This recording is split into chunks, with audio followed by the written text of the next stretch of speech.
On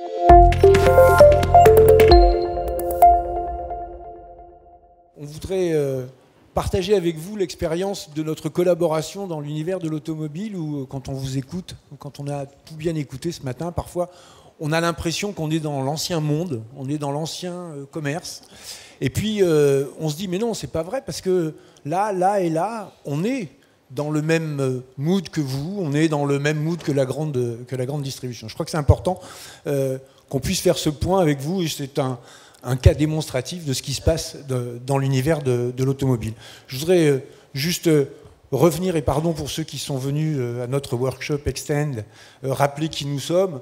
Nous, depuis plus de 20 ans, nous nous sommes consacrés à la distribution, en particulier pour les enseignes à réseau ou pour les marques qui avaient des réseaux, que ces réseaux soient des réseaux propriétaires ou des réseaux diffus. Et par rapport à ça, nous avons toujours eu un seul souci, c'est faire en sorte que le marketing de la tête soit correctement vécu, correctement déployé au niveau du terrain, à l'intérieur du réseau. Depuis plus de 20 ans, c'est notre métier. Au fil du temps, forcément, nous avons évolué d'abord avec le consommateur, avec l'apparition du digital, et puis avec les besoins que nos clients et non moins amis n'ont pas manqué de nous faire passer. Et aujourd'hui, on a développé 3 grosses activités qui sont les piliers de nos expertises. La première, qui est l'activation média, c'est ce que nous faisons déjà depuis très longtemps, mais l'activation média au local par rapport à un cadre global qui est le cadre de la marque et de la stratégie de la marque.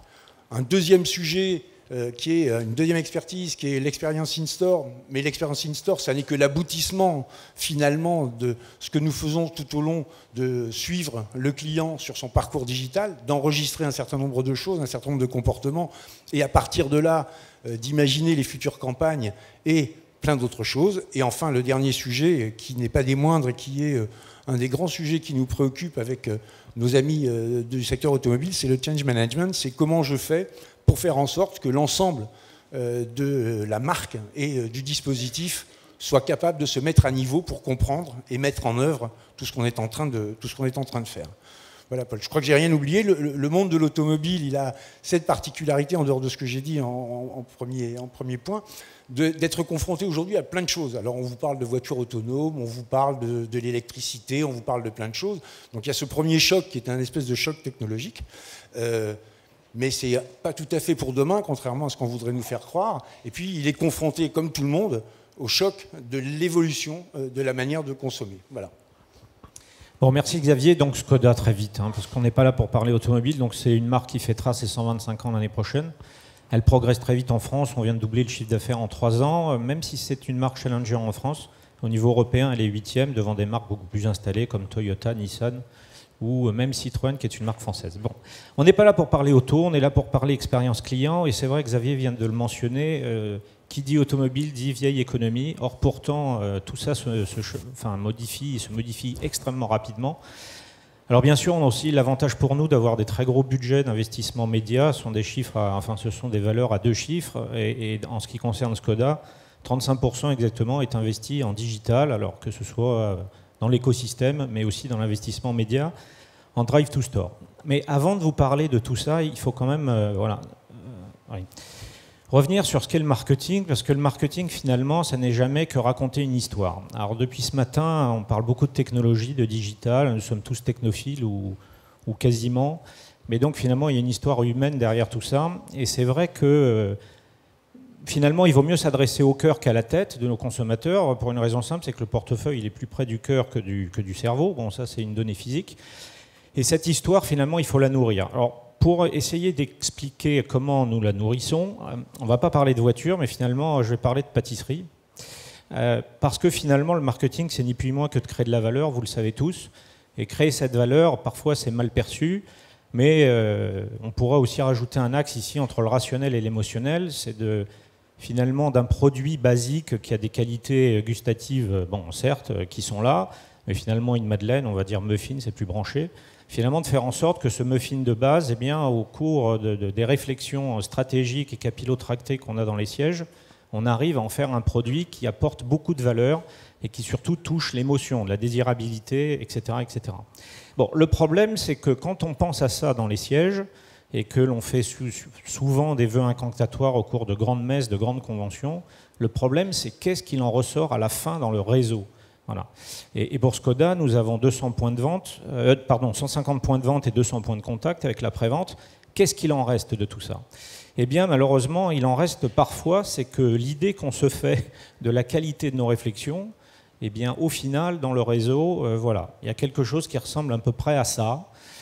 Et ça n'est pas, bien évidemment, acceptable. On n'est pas dans l'excellence.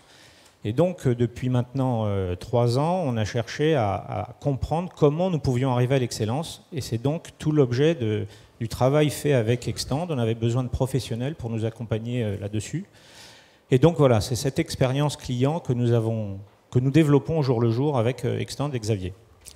Alors, ce point, il est extrêmement important parce que je l'ai dit en introduction et vous en avez là la parfaite illustration. On peut imaginer tout ce qu'on veut si au bout du bout, au moment où on est en contact avec le client, parce que quelqu'un l'a rappelé tout à l'heure, 90%, plus de 90% des voitures se vendent avec un contact physique, il faut être sûr que tout est bien descendu et que tout est bien mis en œuvre. On accompagne Škoda et d'autres marques du groupe Volkswagen de la même manière, c'est être présent auprès du réseau, à la fois pour faire passer les messages du siège, leur faire comprendre, les expliquer, et on est présent avec des coachs, et en même temps, ce qui est extrêmement important, s'assurer qu'ils progressent vers quelque chose qui est la concession de demain, puisque tel est le thème. Donc voilà aujourd'hui ce que nous faisons, mais ça, on sait bien que ça n'est que la première partie.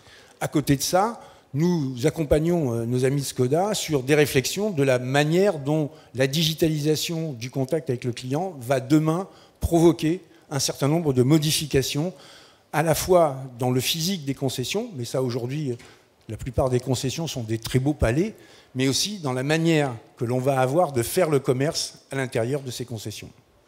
Oui, alors du coup, pour revenir sur le sujet, c'est que d'abord, encore une fois, il faut que cette valeur elle soit perçue partout dans le réseau. Il faut effectivement que chaque collaborateur dans le réseau puisse avoir en tête ce cupcake, voilà, dans l'excellence que nous avons en tête au niveau du siège. Et donc finalement, ce travail, il passe par une communauté de responsables marketing qui eux aussi sont biberonnés à cette notion de création de valeur. Donc c'est une communauté, et là pour le coup, on utilise bien évidemment tous les outils techno possibles pour échanger, pour effectivement faire en sorte que nous les interrogions en live dans une communauté physique, on réunit 2 ou 3 fois par an, mais surtout au quotidien via des outils fermés. Et donc effectivement, à la fin, ce qu'il en reste, c'est que l'image en 3 ans, elle a progressé d'1 tiers, et que les outils qu'on utilise, et notamment le traitement de la data, c'est de faire en sorte que finalement, là où on avait un traitement, et d'ailleurs je vais vous le montrer, vous l'avez tous, voilà, finalement un consommateur ou un client automobile, il prend ça à 3 heures du matin chez lui s'il a une insomnie, et il a accès absolument à bien évidemment tout le marché automobile. Donc quand il va venir chez nous, il ne vient pas pour avoir des explications sur tel ou tel équipement du véhicule, ça c'est complètement terminé, il est même informé ou surinformé par rapport au vendeur. Il vient pour être réassuré et aussi pour, je dirais, avoir des attentions très particulières. Et là, les attentions, ce n'est pas de la techno. On est vraiment dans l'approche extrêmement humaine du process. Et d'ailleurs, ça me fait plaisir parce que dans un des workshops, même parmi les jeunes, j'ai lu tout à l'heure que 3 sur 4, effectivement, ils avaient besoin de ce contact physique. Donc ça nous va bien parce que c'est notre conviction profonde chez Škoda. Et donc l'objectif, c'est effectivement en termes de data, de mettre en œuvre des solutions de marketing prédictif. Alors, ce n'est pas Big Brother, mais je dirais que jusqu'à présent, le marketing automobile, il est assez basique. Il était fondé sur effectivement le châssis, c'est-à-dire qu'est-ce que vous possédez comme véhicule, éventuellement le moteur, la couleur, et ça s'arrêtait à peu près là. Donc aujourd'hui, on a besoin effectivement de tisser un lien avec ses clients. Ce lien, c'est de la complicité, pour que cette complicité, quand il vient effectivement dans le réseau, elle soit là. Et c'est de faire en sorte qu'on aille au-delà de son besoin automobile primaire, mais qu'on tisse des expériences avec lui et que l'on puisse lui offrir des choses aussi, ou comment on pourrait dire ça sans que ce soit trop pédant, le money can't buy. Et ça, ce sont des expériences qu'une marque comme Škoda, on peut leur apporter à travers, bien sûr, les activités sportives, le rallye, le vélo, le Cirque du Soleil, dont nous sommes partenaires, mais tout ça pour expliquer que ce lien, il ne peut pas être juste autour du produit. Voilà. Donc la technologie, elle apporte ce drive to store, Et donc cette expérience client, pour nous, elle est absolument fondamentale. Donc c'est là qu'intervient le digital, c'est quel profil. D'abord pour définir ce que seront les prospects de demain, comment on va les attaquer et comment on va leur parler, mais aussi définir que le client, quand il arrive dans la concession, il a un certain nombre de choses dans la tête et que l'expérience qu'on doit lui faire vivre, elle doit être calée par rapport à cette expérience qu'il est venu chercher et surtout par rapport à son momentum dans son acte de vente, dans son parcours de vente. Et arrêter de faire ce qu'on entend encore un peu trop souvent, pardonnez-moi l'expression, mais d'être un peu trop bourrin et absolument vouloir ramener l'acquéreur dans le schéma qui est confortable pour moi, c'est de lui dire il y a 140 chevaux, 50 grammes de CO2, etc., etc. Il s'en fout complètement, il sait déjà tout ça. Donc c'est là que nous accompagnons nos amis de Skoda pour faire en sorte que toutes les datas que l'on peut collecter tout au long de nos campagnes nous servent à faire comprendre sur le point de vente qu'il est nécessaire de changer et qu'il est nécessaire d'avoir une autre approche. Et aujourd'hui, on se rend compte qu'avec la sophistication des voitures, il y a une approche technologique qui doit être réservée à des spécialistes. Vous racontez comment la voiture, elle dit papa, maman, elle reste dans sa ligne, elle se gare toute seule, etc., etc. Ça demande d'être spécialiste parce que souvent, vous avez des geeks qui viennent et qui en savent autant que vous, voire plus que vous, sur ce sujet-là.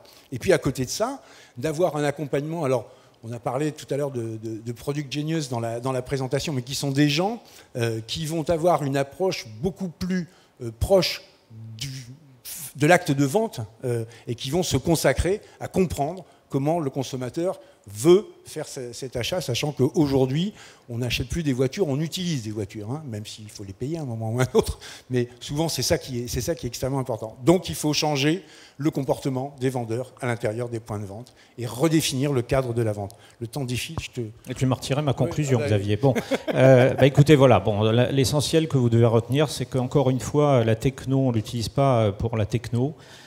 On a effectivement ce lien extrêmement fort. Donc depuis ce matin, on entend beaucoup parler de Phygital. Donc nous, c'est clairement notre conviction, c'est clairement le travail que l'on fait au quotidien.